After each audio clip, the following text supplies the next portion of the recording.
Good morning! Today we will open a tonometer, which is a personal medical device which is used to measure blood pressure and heart rate.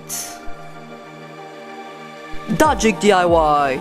Think, build and share.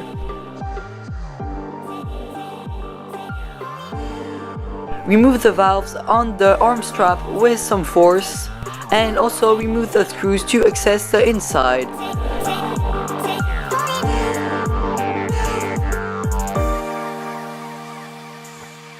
It looks very simple. Take care of the LCD, remove the wires, and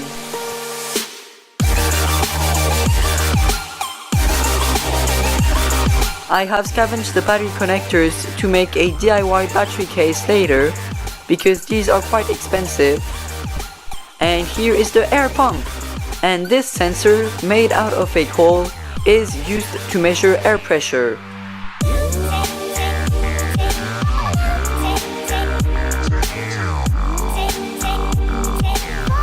I have soldered wires on the air pump motor because the connectors break very easily and cannot be soldered again.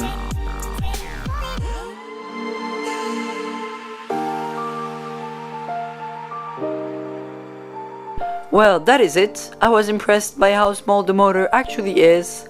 You can desolder the switches and keep the case as a project box for a future project. Well, this video is over. Thank you for watching and I will see you next time.